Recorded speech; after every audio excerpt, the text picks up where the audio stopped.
Mormons hold up their ideal myth of Christ different than the Catholic Christ, or all Protestant religions that have come about from the Catholic canon. The Mormon dialogue is based on completely non-empirical, non-observable data, artifacts, etc.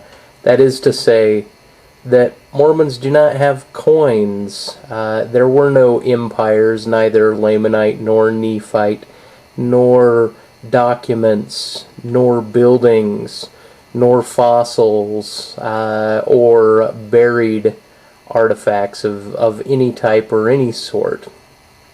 So their whole myth, their whole religion, is from the ears up, so to speak. It's completely psychological.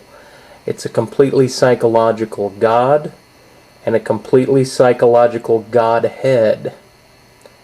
The Church of Jesus Christ of Latter-day Saints is about the latter days. The latter days which they understand are upon us. But what is the latter day they purport? Why is it called the latter day? The church will tell us that this is the latter day before Christ's return, and that is correct.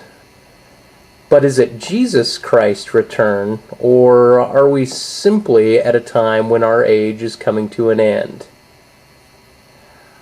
Our 2,150-year cycle, the cycle which denotes the precession of the equinox, is about to come at hand. And so that's 2,150 years AD, and we can expect another anointed one to emerge as the next mythical religious figure.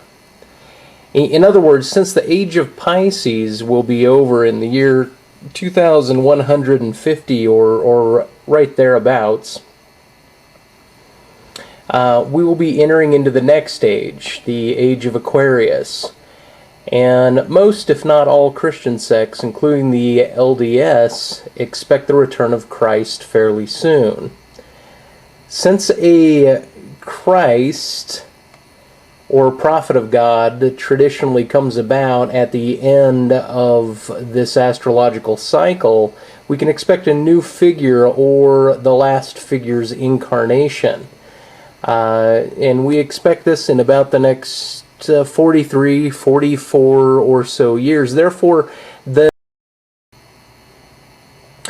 because this ending is the next age, because the ending of this next age is at hand, we also expect the Church of Jesus Christ of Latter-day Saints to also be at its end, but not exactly.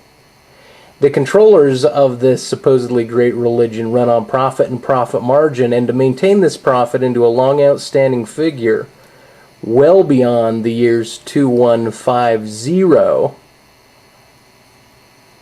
they have sequestered a book that was nicely hidden away, a book whose plates have been found. This book is known as the Book of Das Puk, and this book talks about how the church must destroy itself in the coming years in order to make way for the changes of the ages and the newest prophet. See, the Book of Das Puk is about a destroyer. And this destroyer is present just before the transition of ages that become the catalyst for the new astrological shift, the new power shift, and the new Godhead shift, etc. Now, Mormons think that Jesus Christ will be coming back very, very soon, and that this coming will, in fact, be the same person.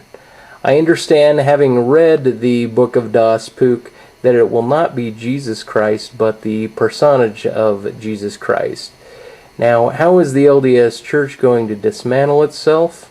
Well, some in the church will know of this change and not be able to do much about it.